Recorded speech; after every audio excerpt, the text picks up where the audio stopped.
여러분의 통장에 지금 현금이 얼마나 있습니까? 그 돈이 매일 조금씩 녹아내리고 있다는 사실을 알고 계신가요? 지금 이 순간에도 전 세계 투자자들은 현금을 쓰레기 취급하고 있거든요.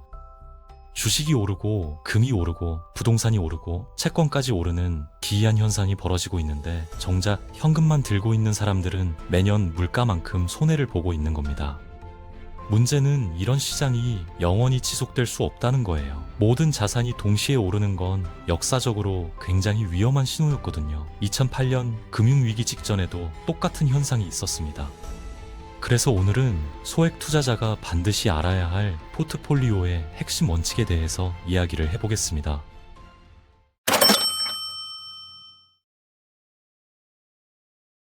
요즘 증시 열기가 심상치 않아요. 2020년 동학개미 운동 때를 기억하시는 분들이 많을 텐데 체감상 그때만큼 뜨겁거든요. 그런데 지금 상황과 그때 상황은 근본적으로 다른 점이 있습니다. 코로나 직후에는 코스피가 1400포인트까지 폭락했다가 엄청난 유동성 공급으로 급반등했었죠. 미국 연준이 금리를 제로로 만들고 무제한으로 달러를 찍어냈기 때문에 가능했던 일이에요. 지금은 상황이 완전히 달라요. 미국 기준금리가 4%대 초반을 유지하고 있고 금리를 낮춘다고는 하지만 그때처럼 돈을 마구 뿌리는 형태는 아니거든요.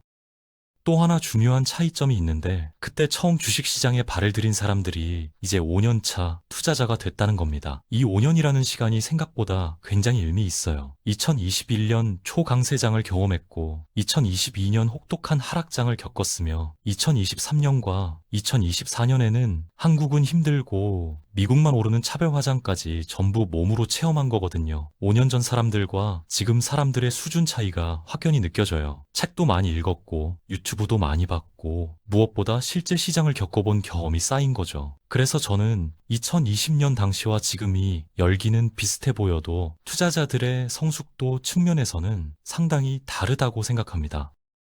채권 얘기를 좀 해볼게요. 많은 분들이 미국이 금리를 내리니까 채권을 사면 수익이 나겠다고 생각하시는데 이게 맞을 수도 있고 틀릴 수도 있어요. 채권의 작동 원리를 제대로 이해하시면 왜 그런지 알 수 있거든요. 채권 앞에는 사실 고정금리라는 단어가 생략되어 있어요. 금리가 고정된 상품을 사는 거라고 생각하시면 됩니다. 쉽게 설명해 드릴게요. 여러분이 은행에 가서 10년 만기 정기 예금을 연 3%로 가입했다고 해볼게요. 근데 중도 해지가 안 되는 특수한 예금이에요.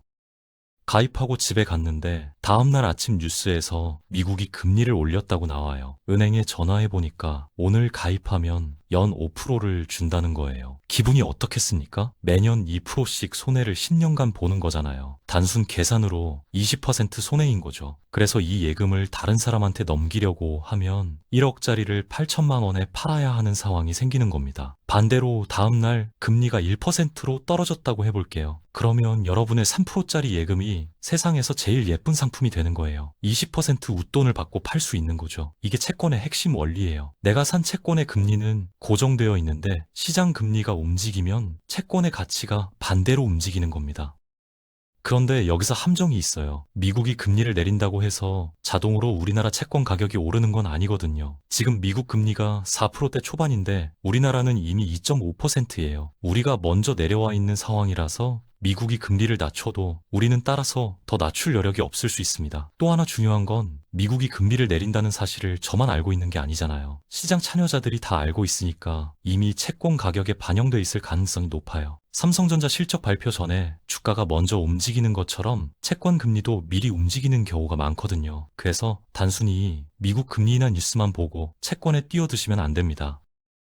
채권 투자에서 가장 중요한 건 기간이에요. 이걸 제대로 이해하셔야 채권이 안전자산인지 위험자산인지 구분할 수 있거든요. 아까 10년짜리 정기예금 얘기했잖아요. 만약 그 예금을 끝까지 들고 있으면 금리가 엄리가 어떻게 움직이든 원금과 약속된 이자를 받습니다. 국가가 망하지 않는 한 손실이 안 나요. 그런데 중간에 팔려고 하니까 문제가 생기는 거죠. 마이너스가 난 이유가 국가가 망해서가 아니라 만기까지 안 가져가고 중간에 넘기려고 해서 그런 거거든요.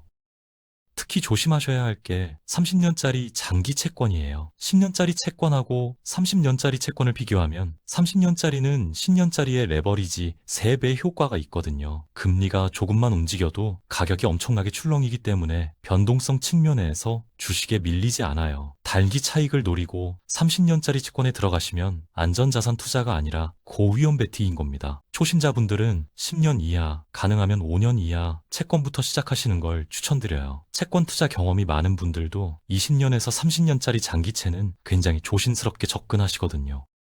그렇다면 역사적으로 금리가 높은 시기에는 어떻게 해야 할까요? 한 3년 전에 레고랜드 사태라는 게 있었어요. 시중에 돈이 말라서 국채 금리가 4%를 넘고 5%까지 치솟았었거든요. 그때 5년짜리 정기예금 금리가 5.5%였는데 만약 그때 가입하셨으면 아직 만기가 안 됐으니까 5년간 5.5%를 확정적으로 누리고 계신 거예요. 이렇게 금리가 역사적으로 높고 앞으로 다시 이 수준을 보기 어렵겠다 싶을 때는 일부 자금을 길게 묶어두는 것도 전략이 될 수 있습니다.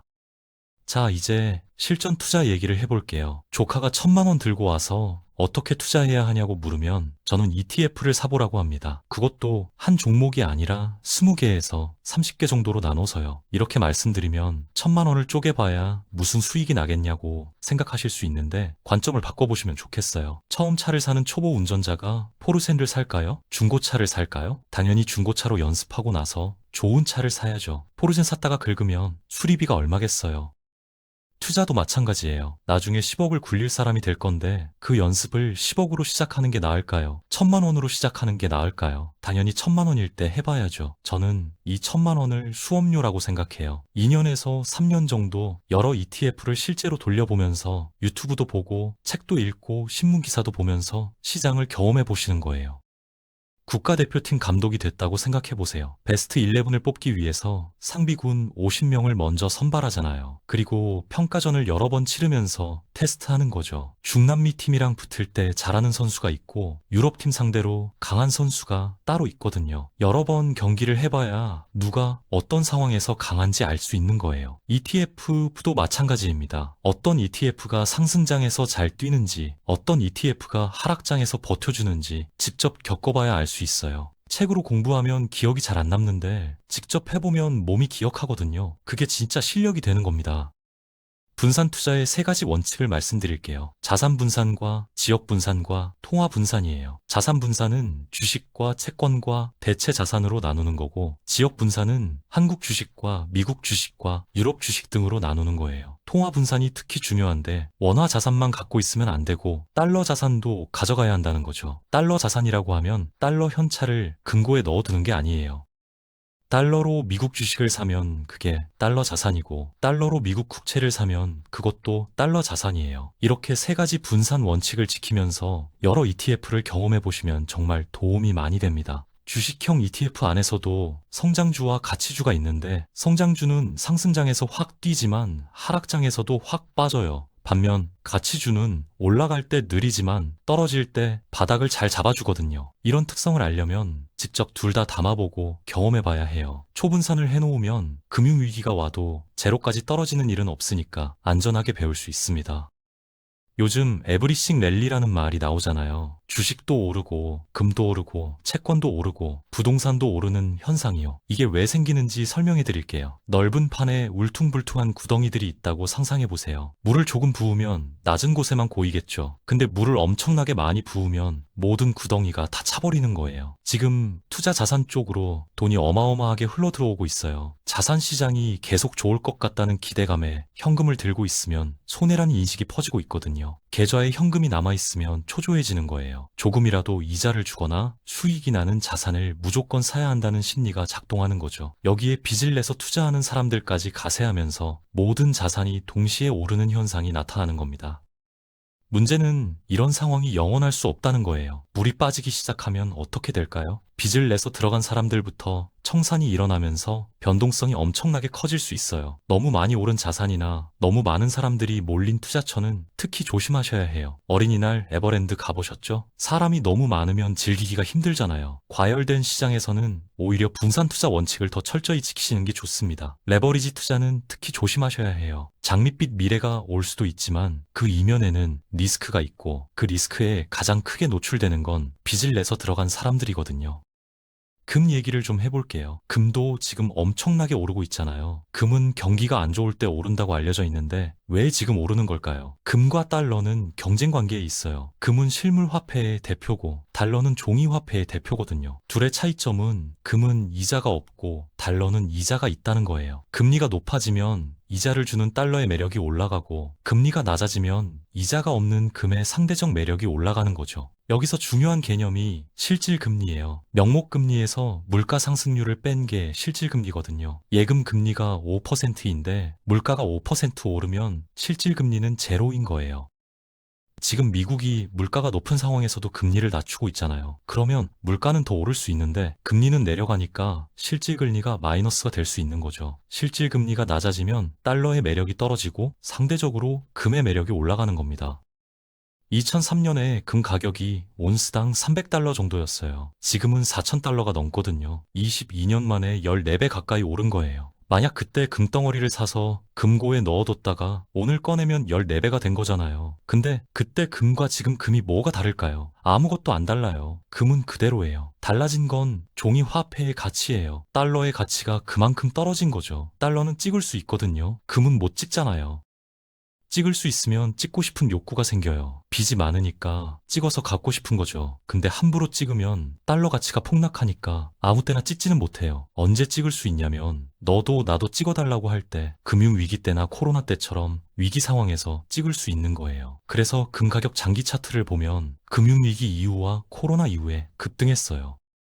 앞으로 10년에서 20년 안에 달러를 대량으로 찍을 만한 위기 상황이 또 올까요? 없었으면 좋겠지만 있을 것 같다고 생각하신다면 금도 포트폴리오에 담아둘 필요가 있는 거죠. 물론 단기적으로 금 가격을 예측하는 건 불가능에 가까워요. 최근에도 금 가격이 급락한 적이 있었잖아요. 너무 빠르게 올라가면 과열이 생기고 조정이 오는 건 당연한 거거든요.